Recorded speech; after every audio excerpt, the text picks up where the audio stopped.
안녕하세요. 한호세요를 운영하고 있는 이진선입니다. 요즘 현대사회에서 사람들이 추구하는 것들이 경쟁, 발전, 이런 것들, 어떤 수치화된 지표들을 추구하면서 그것들을 달성했을 때 성공한 삶이라고 보통 생각을 하시는데, 거기서 약간 비틀어서 내가 돈을 많이 벌지 않더라도, 약간 좀 내 최선으로 벌지 않더라도, 내가 뭐 실적을 내 최대치로 발휘하지 않더라도 나는 내가 좋아하는 책을 읽을 수 있고 음악을 들을 수 있고 이런 시간들을 갖는 공간을 만들고 싶었어요. 그런 것들이 다르게 봤을 때 어떻게 보면 성공한 삶이 아닐까? 그런 것들을 모르고 지내는 게 어떻게 보면 실패한 인생 아닐까? 그런 생각이 들어서 그런 것들을 사회적인 시선으로 봤을 때는 허송세월 보낸다라고 생각할 수 있겠지만 어떻게 보면 삶을 좀 단단하게 메꿔가는 그런 요소들이라고 생각해서 그렇게 이름을 지었어요. 일단은 이거는 비슷한 지향을 갖고 비슷한 결을 가진 사람들이 모여서 만드는 모임들인데 그것들을 찾으려면 또 찾기도 힘들어요.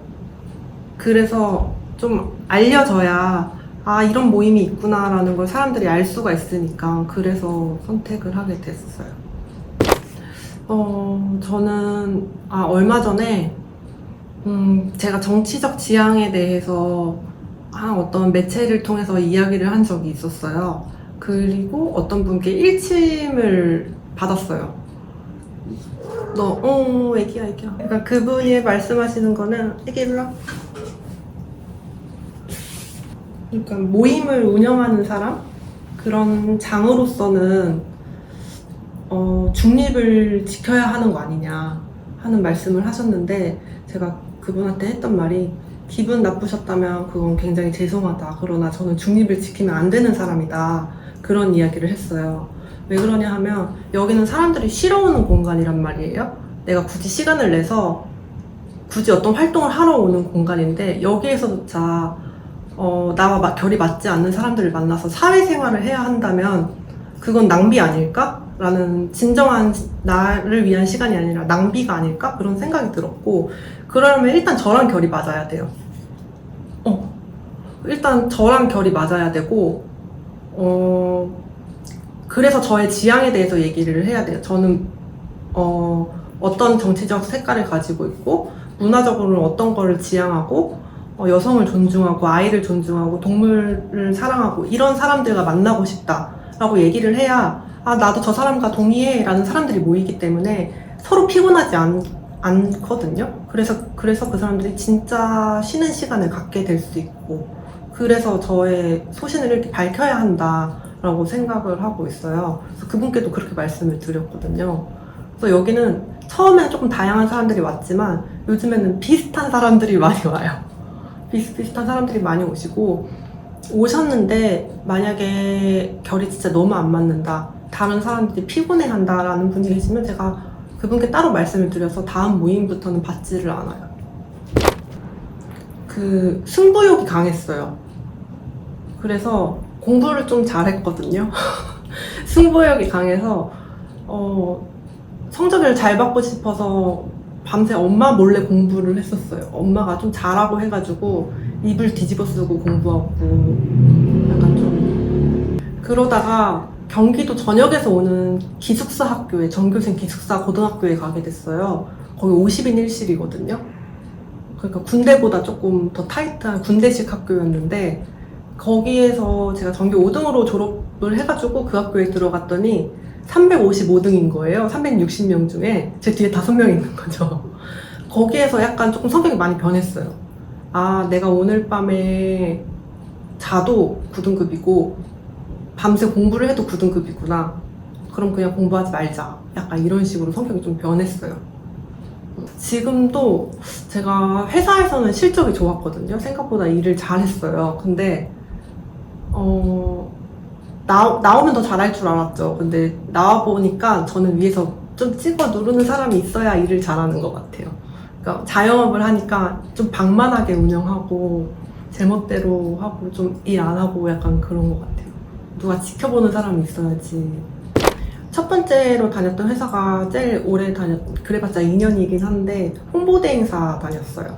홍보대 행사인데 보통 주로 대기업이나 국가 사업을 주로 수주하는 그런 홍보대 행사를 다녔고, 제가 주로 했던 거는 제 클라이언트가 그 중소기업 벤처부 중기부여가지고 그 산하의 소상공인진흥원도 제 클라이언트였거든요. 그래서 거기에서 코로나 때 다녔어요. 그래서 코로나 소상공인 재난지원금 그거에 채팅 상담 센터를 만들어 달라. 그래가지고 제가 그 채팅 상담 센터를 구축하고 시나리오 챗봇을 만들고 전체 상담 시나리오를 짜고 상담원들 모아서 교육시키고 상담을 직접 하고 약간 이런 것들을 했었는데, 그게 정책이 계속 바뀌거든요. 그러니까 그걸 계속 교육하고 계속 디벨롭하고 이런 걸 하다가, 저는 PM이니까 상담할 때 이제 그 악성 민원이 있잖아요. 악성 민원이 해결이 안 되는 케이스들 있잖아요. 상담원들에서 케이스 안 되고 매니저에서 안 되고 그러면은 대표 나와 이러면은 그때 이제 등장하는 그런 캐릭터였어요. 체력은 괜찮은 것 같아요. 근데 저는 사회생활 잘한다고 생각했었는데 사회생활 못하는 게, 저는 무능한 상사를 못 견디는 것 같아요. 그러니까 사회생활 잘한다는 건 모두와 잘 어우러지는 건데, 상사가 무능하면 후배나 동료는 상관없어요. 근데 상사가 무능하면 나를 가르쳐줘야 되는 상사인데 그걸 꼭 알려줘야지 직성이 풀리는 거예요. 당신 무능해. 이걸 알려줘야지. 근데 무능한데 아닌 척하고 자기가 다 한 것처럼 이렇게 거들먹거리는 상사를 보면 제가 못 견디더라고요. 그거를 이번에 겪으면서 내가 사회생활 못하는구나 깨달았어요. 그거를 썼을 때 저는 우울증 치료를 받은 지 한 2, 3년 되던 때였어요. 심각하게 우울증을 앓고 있다가 이제 정말 내가 좋아하는 걸로 뭐라도 해보고 싶다라는 생각이 불쑥불쑥 이렇게 조금씩 치고 올라오던 때였는데, 혼자서는 자신이 없는 거예요. 그래서 같이 기타를 배우던 이내 씨라고 한인의 작가님이 계신데, 그분이 그림을 그리시는 분이어서 제가 이내 씨를 꼬셨어요. 왜냐면 남이 같이 하면 그분 얼굴에 먹칠하기 싫어서 열심히 하게 될 테니까. 그래서 우리 좋아하는 거를 한번 해보자 이렇게 얘기를 해서 올해 안에 한번 해보자. 그게 여름에 나온 얘기였어요. 그래서 수요일에 연재할까 목요일에 연재할까 이런 얘기를 막 하다가 모레면 올해가 끝나네? 라고 자각을 했을 때 그 월요일이었던 거예요. 12월 31일이. 그래서 월요일날 연재를 시작한 거예요. 올해가 가기 전에 연재를 하자. 그래서 12월 31일날 연재를 시작해서 월요 희비극이라는 게 탄생을 했었고, 그게 마지막 희망이라고 생각을 했었어요. 그때는. 그때 주로 이제 제 얘기를 다루니까 가족 얘기, 가정사도 다뤄야 돼서 동생이랑 엄마한테 허락을 받았어요. 동생은 자기 가정사가 밝혀지지 않길 원할 수도 있으니까. 근데 제가 쓰면 제 동생이니까 다 알 거 아니에요. 그래서 동생한테도 허락을 받고 엄마한테도 허락을 받고 그랬더니 엄마가 난 네가 뭐라도 했으면 좋겠다 그러는 거예요. 진짜 집에서 아무것도 안 하고 있으니까. 그래서 그렇게 시작을 하게 됐는데, 그때 제가 논문도 시작을 했어요. 하나만 해도 힘든데 그때 두 개를 동시에 시작하게 된 거예요. 근데 논문도 떨어지면 이제 끝이다. 다시는 도전을 안 할 거다. 이렇게 생각을 하고, 이 글도 한 주만 밀려도 난 정말 끝나는 거야. 약간 이렇게 생각을 했던 것 같아요. 그래서 조금 안간힘을 다해서 그때 한 주 한 주 연재를 했었는데, 그때 엄마는 큰 기대가 없었던 것 같아요. 그냥 얘가 뭐라도 했으면 좋겠다. 약간 이렇게 생각을 해서. 그래서 엄마가 뭐 써라 이렇게 했는데, 그게 출판 계약이 되고 나니까 뒤늦게 이렇게 읽어봤나 봐요. 그러니까 갑자기 엄마가 야, 너 이런 얘기까지 쓰면 어떡해. 엄마 이제 엎질러져서 어쩔 수가 없다 막 그렇게 했는데, 책이 나왔을 때도 엄마의 딜레마가 좀 생겼어요. 그러니까 딸이 책을 냈다고 자랑하고 싶은 마음이 있고, 근데 이게 내 얘기라고 하고 싶지는 않고, 엄마가 사람들한테 소설이라고 하면 안 되냐고 그런 얘기도 했었어요. 모르겠어요. 그 책이 사실은 엄마한테 사랑한다고 하는 말로 가득 찼다고 저는 생각하거든요. 근데 엄마는 모르는 것 같아요. 그냥 아픈 데를 건드렸다고 생각을 하는 것 같고, 결국에는 사랑한다는 말을 하고 있다고 저는 생각을 했는데 그게 전달이 되지는 않은 것 같아요. 너무 상쾌했어요. 일단 연재 끝난 날 7월 달에 끝났거든요. 연재가 거의 7개월 정도, 7개월 2주 정도 했었는데 7월 달에 끝났고, 그때 논문도 끝났거든요. 그래서 진짜 벌거숭이처럼 막 매일매일 술 마시고 놀았던 것 같아요. 나 지금 아무도 건들지 말라고 하고 놀았던 것 같아요. 네, 많이 도움이 됐죠. 지금도 치료를 받고 있긴 한데 지금은 스스로 내가 지금 약간 좀 더 집중을 해야 되는 시기구나, 아니면 좀 치료를 좀 길게 받아도 되는구나, 약간 이런 것들을 자각할 수 있게 되는 수준이 돼가지고 저는 굉장히 많이 발전했다고 생각하고 있어요. 저 같은 경우에는 너무너무 힘들 때 밤에 울면서 그냥 아무 말이나 이렇게 썼었거든요. 물론 어떤 때에는 진짜 아무것도 못하고 울기만 하던 때도 있었지만 겨우겨우 일어나서 내가 쏟아내고 싶은 말들을 그냥 맥락 없이 썼던 적이 있었어요. 근데 지나고 나니까 그건 당연히 못 쓰는 글이죠. 당연히 못 쓰는 글인데 거기서 몇 개의 단어들은 내가 지금 자연스럽게 생각해낼 수 없는 단어들이더라고요. 그때 태풍의 눈에 있을 때만 쓸 수 있었던 단어? 그런 단어들이 지금 내가 쓰는 글에 힘을 실어준다는 생각을 했어요. 그래서 지금 막 한창 힘든 분들도 오세요. 그러면은 그냥 다 쓰라고, 이 글을 어디다 내보인다고 생각하지 말고 그냥 다 토해내라. 그러면은 이 에너지 자체가 나중에 네가 글을 쓰고 싶을 때 이 에너지를 기록해 두면은 그걸 꺼내서 가지고 올 수 있다. 그런 이야기를 자주 나누곤 해요.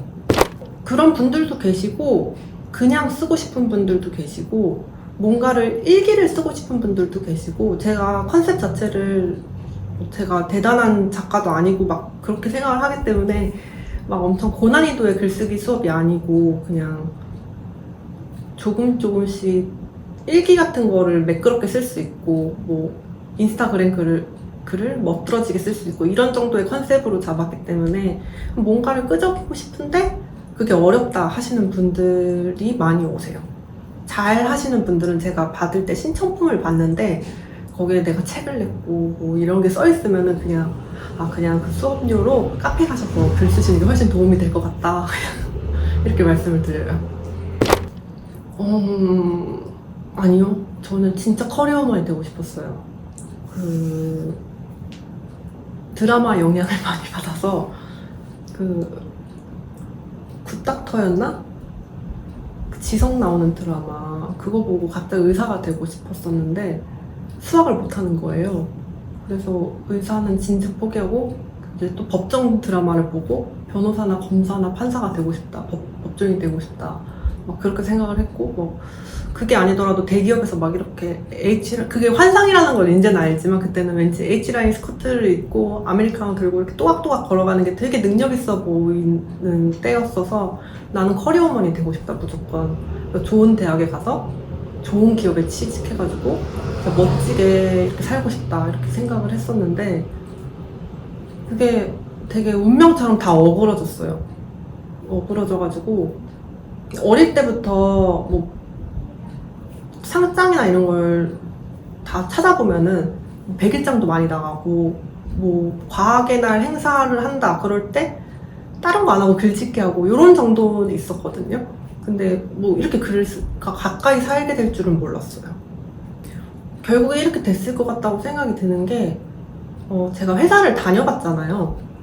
다녀보니까 알겠더라고요. 회사를 다녀봤는데 뭐 일하는 것도 재밌고 실적도 좋았고 뭐 나쁘지 않았는데 갈증이 있더라고요. 마지막에 나올 때 사장님한테 제가 책 읽을 시간이 없다 이런 얘기를 했었어요. 그런 데에 대한 갈증이 있는 걸 보면은 뭐 진짜 의사가 됐다고 하더라도 다른 걸 하지 않았을까? 그런 생각이 들어요. 일단 첫 번째는 사랑, 두 번째는 꿈, 세 번째는 자존심? 그런 게 있어야 된다고 생각해요. 자존심을 버리면 망가진다고 생각해요, 사람이. 사람으로서의 자존심을 포기하는 삶을 살지 말자, 약간 이런 게 있어요. 제가 제일 싫어하는 게 예의 없는 사람이거든요. 그런 사람을 보면 사람으로서의 자존심을 포기했다는 생각이 들 때가 있거든요. 그래서 이것들이 중요한 것 같아요. 그리고 꿈이 되게 거창한 거 말고 나는 뭐 피아니스트가 될 거야, 뭐 요리사가 될 거야, 이런 게 아니라 나는 어떤 사람이 되고 싶어, 이런 게 되게 중요하다고 생각해요. 그래서 나는 오늘 만나는 사람한테 다정한 사람이 되고 싶어, 뭐 이런 것들, 그런 게 되게 중요하다고 생각이 들어요. 저는 그 책에도 그렇게 쓰긴 썼어요. 다정한 사람이 되고 싶다. 근데 그게 노력도 해야 된다고 생각을 해요. 어떤 때는 피곤할 수도 있잖아요. 어떤 사람에게는 그때 최선을 다해야 된다고 생각이 들어가지고, 다정한 사람도 되고 싶고 능력 있는 사람도 되고 싶고, 뭐 되고 싶은 건 많죠. 전 사랑이 항상 목마르면서 컸던 것 같아요. 갈증을 느끼면서 컸던 것 같아요. 일단은 양친이 함께 살지 않았기 때문에 거기에 대한 갈증이 항상 있었는데, 그래서 저는 사랑을 많이 주는 사람이 되고 싶었어요. 내가 이렇게 받지 못했으니까 나는 근데 이만큼 사랑하는데 이 주지 못한 사랑을 어쩔 줄을 못해서 이 사랑을 누군가에게 엄청 항상 주고 싶었던 것 같아요. 꼭 부모한테만 사랑을 받는 게 사랑인가? 라는 생각도 해요. 저는 뭐 예를 들어서 붕어빵 파시는 아저씨한테도 받은 사랑이 있고, 아저씨가 제가 붕어빵 하나 먹으라 그랬는데 저는 팥 들어간 건 못 먹어요 라고 하니까 그냥 생 붕어빵을 구워주신 적이 있어요. 그러더니 막 구워보시더니 이게 이렇게 안 익어서 안 하는 거구나 라면서 그걸 한참 동안 구워주신 적이 있거든요. 저는 그런 것도 사랑이라고 생각을 해요. 선생님이 어느 날 다정하게 저한테 불러가지고 이야기하는 거, 뭐 슈퍼 아줌마가 뭐 사탕 하나 더 주는 거, 뭐 이런 것도 다 사랑이라고 생각을 하거든요. 아직도 기억나는 게, 저 9살 때 버스를 기다리고 있었는데 그 겨울이었어요. 근데 옆에 발렌타인데이 가판대가 이렇게 화려하게 놓여 있었어요. 그래서 신기해서 이렇게 계속 쳐다보고 있었는데 외국인 노동자였던 것 같아요. 근데 한국말도 되게 서투르시고 얼굴도 까맣고 약간 그런 외국인 노동자셨는데, 저를 이렇게 보면서 애가 그걸 보고 있으니까 그냥 활짝 웃으시면서 하나 사줄까? 그러는 거예요. 근데 그때 그게 무섭거나 그런 게 아니라 너무 좋았는데 쑥스러워가지고 제가 막 도망갔었어요. 근데 그 기억이 아직도 남아요. 그래서 저는 그런 것도 사랑이라고 생각하기 때문에 그 말이 되게 폭력적이라고 생각해요. 부모한테만 받은 사랑을 약간 사랑이 전부다 라고 생각하는 것 같아서. 그리고 부모라고 해도 온전한 사랑을 줄 수 없어도 자기가 줄 수 있는 만큼의 사랑을 주잖아요. 그것을 받았으면 누구나 사랑을 베풀 수 있다고 생각을 해요. 맞아요. 제가 공부를 열심히 했던 까닭이 그거였어요. 그러니까 중학교 때, 초등학교 때도 그렇고 누구랑 똑같이 싸워요. 그럼 다 같이 끌려가서 혼나잖아요. 그러면은 쟤는 결손가정이라 그래, 쟤는 이혼가정이라 그래, 약간 이게 꼬리표처럼 따라왔었거든요. 쟤는 똑같이 쟤랑 나랑 싸웠는데 왜 쟤는 그냥 싸운 거고 나는 이혼가정이랑 싸웠는지, 그런 게 너무 싫은 거예요. 그래서 중학교 때 들어가면서 다짐을 했던 게 공부를 잘하자. 그래서 승부욕이 강했어요. 공부를 잘하면 아무도 나를 그렇게 생각 안 해. 그래서 미친듯이 공부를 했어요. 네, 엄마가 IMF 때 이혼을 하셔가지고 친가하고는 거의 연락을 못했고, 엄마 일을 하시면서 저희를 키우셨는데 아무래도 바쁘니까 일부러 보란 듯이 일기에다 제가 하고 싶은 말을 영악하게 적기도 했어요. 뭐가 보고 싶다, 뭐 엄마가 너무 보고 싶은데 엄마 쉬는 날에 잠만 잔다, 이런 거 일기에다 쓰고, 그럼 엄마가 미안해 준선아 막 이런 식으로 써놓고, 그 8살 때부터 썼던 일기장이 아직도 있어요. 나는 이렇게 외로웠어. 엄마가 없어서. 사랑하는 엄마가 없어서. 그리고 엄마가 아파서 나는 이렇게 슬펐어. 나 좀 사랑해줘. 약간 이런 어떤 사랑의 메시지를 저는 계속 보냈다고 생각을 하는데, 그 가로 안에 있는 말을 엄마는 일주일에 아직 못한 것 같아요. 그래서 그게 조금 뭐랄까, 엄마는 두괄식으로 말하는 걸 좋아하죠. 그러니까 회사 메일식으로 말하는 걸 좋아하는데 제가 너무 은유적으로 말을 해가지고 못 알아들으시는 것 같아요. 사랑을 잃는 거. 그때 같은 경우에는 저랑 가장 제가 좋아했던 책에도 썼는데 거의 가족처럼 붙어 다니던 친구가 갑자기 이유도 말을 안 해주고 완전히 사라진 거예요. 어떤 적적도 남기지 않고 연락도 안 되고. 그래서 내가 무슨 잘못을 했을까 막 이런 것들을 하루 종일 생각을 하다가 내가 걔네 집에서 얼마 전에 잘 때 로션을 2번 펌핑해서 그런 건가? 이런 생각까지 하게 되는 거예요. 그 친구를 잃어서 사람들은 친구 하나 뭐 여자들끼리 그럴 수도 있지 막 하면서 친구 하나 없어졌다고 뭐 그렇게 유난을 떠냐 이러는데 저는 그냥 살아갈 힘이 없었던 것 같아요. 그때 아직도 그 친구 꿈을 꿔요. 새로운 사랑? 저는 뭐랄까 진짜 사랑꾼인 것 같아요.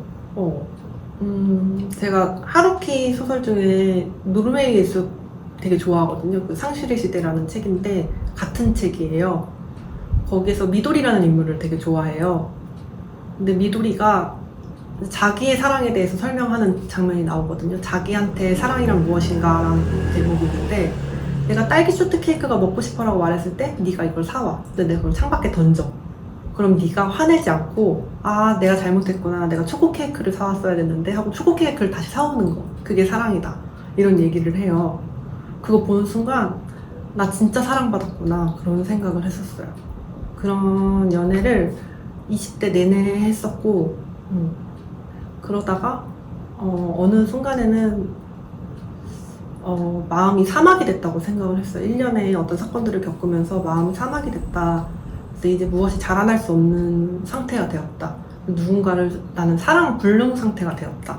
그렇게 생각을 했었는데 지금 애인을 만나게 됐고 좀 기적 같다고 생각했어요. 그래서 사막에서 싹이 트는구나 이런 생각을 해가지고 되게 친구들이 다 유니콘이라고 했었어요. 저만의 위로법이라고 해야 되나? 힘든 시기를 한창 힘든 터널을 지나고 있는 사람들 있잖아요. 그 사람들이 저한테 전화가 진짜 자주 와요.